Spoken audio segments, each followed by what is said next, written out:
Hello everyone, welcome to all of you. Online platform of Vishwas Nav Sharda senior secondary schools. Student 10th class में हमने second lesson जो polity का है वो start किया हुआ है फेडरलिज्म. और फेडरलिज्म के बारे में हमने पढ़ा था कि संघवाद जो है वो क्या होता है. तो सेंटर और स्टेट के बीच में जो डिस्ट्रीब्यूशन ऑफ पावर होता है उन प्रावधानों को हम फेडरलिज्म कहते हैं. यानी कि शक्तियों का जो विभाजन है वो दो या दो से ज़्यादा इकाइयों में होता है. तो भारत में सेंट्रल गवर्नमेंट है, स्टेट गवर्नमेंट है और हमारा लोकल गवर्नमेंट है. तो इन तीनों में जो शक्तियों का विभाजन है वो फेडरल व्यवस्था हमारी कहलाती है. बहुत सारे देशों में है फेडरल व्यवस्था, कनाडा में है, यूएसए में है, बहुत सारे देश है जो फेडरल स्ट्रक्चर को फॉलो करते हैं. इसकी हमने विशेषताएं पढ़ी कि इंडियन फेडरलिज्म जो है वो किन प्रावधानों पर डिपेंड करता है, किन प्रावधानों के माध्यम से उसे लागू किया गया है.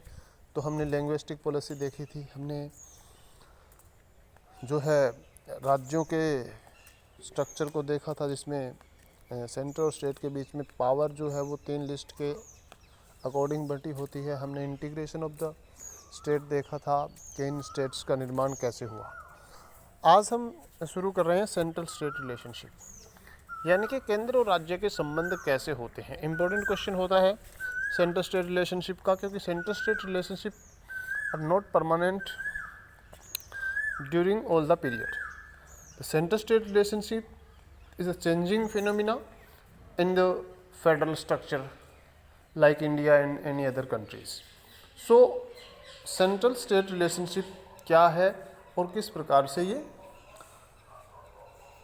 आगे बढ़ता है, इसके बारे में आज हम बात करेंगे. Restructuring the central state relationship, one more way to which federalism has been strengthen in India.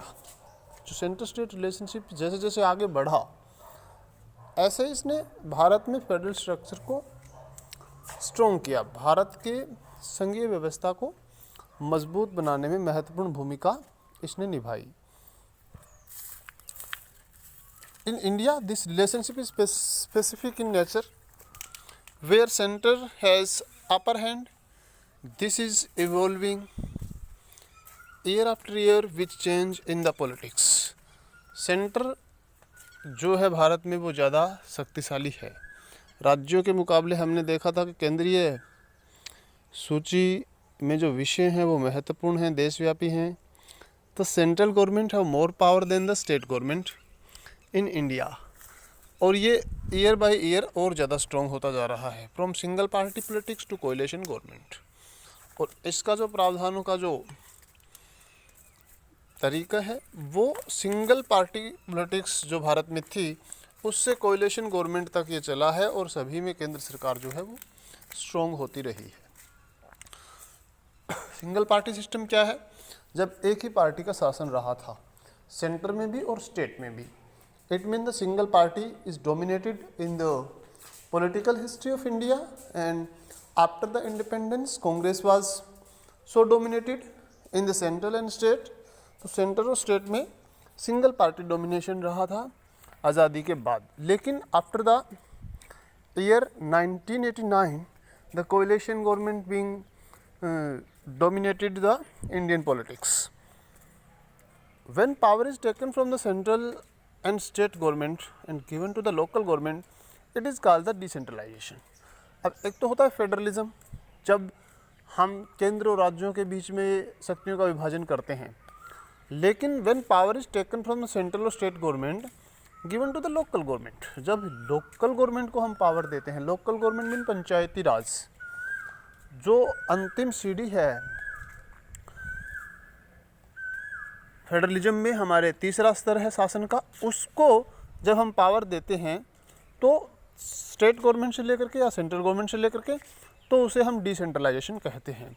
The idea of decentralisation is that there are many problem that can be best settled at local level and they also know about local problem and opportunities. This idea of decentralisation जो है वो there are many problems, इसमें काफ़ी समस्याएं भी आती है, that can be best settled to the local level. Local level पे जो सारी समस्याएं आती हैं उनको हल कौन करता है? लोकल लेवल की जो गवर्नमेंट होती है वो उनको बेस्ट पॉसिबल वे में हैंडल कर सकती है।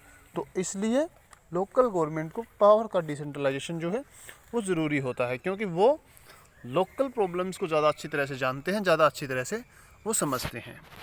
Major taken by the 73rd and 74th constitutional amendment are. अब सरकार ने 1991 में 92 में जो है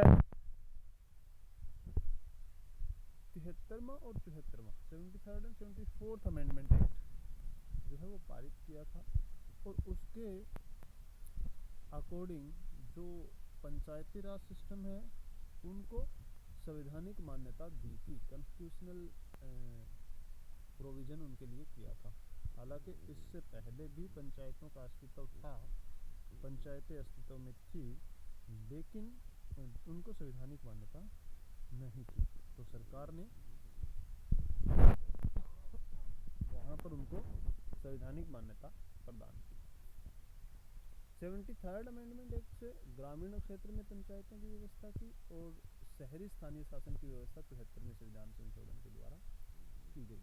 election to the local government body made compulsory. इसमें क्या प्रावधान किए कि जो इलेक्शन है उसको मैंडेटरी किया गया, सभी पंचायतों के इलेक्शन है वो 5 साल बाद करवाए जाने जरूरी है। इससे पहले इनके इलेक्शन जो है रेगुलर नहीं होते थे, राज्य सरकारें अपनी इच्छा से इनके इलेक्शन करवाती थी।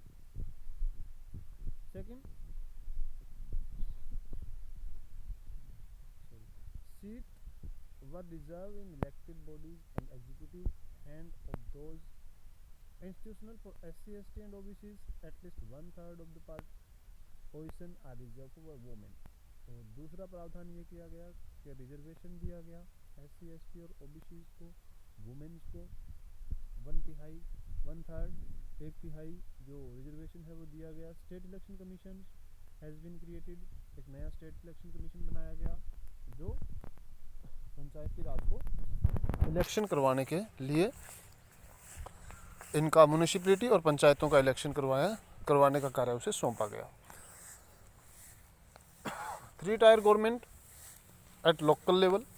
अब कौन कौन सी लोकल गवर्नमेंट में 3 टायर जो हैं वो उसमें स्थापित किए गए। 3 टायर गवर्नमेंट लोकल लेवल में सबसे पहले panchayat gram panchayat is a group of togethers form what is called a panchayat samiti और मंडल और the block samiti. Third, samiti group together for the zila parishad. 3 प्रकार की ये शासन व्यवस्थाएं बनाई गई।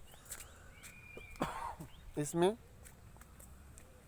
पहला पंचायत, दूसरी ब्लॉक समिति और तीसरी जिला परिषद, तीनों level. The members of the Lok Sabha MLA, that is district, some other official of the other district level bodies are also its member. Zila Parishad chairman is the political head of Zila परिषद।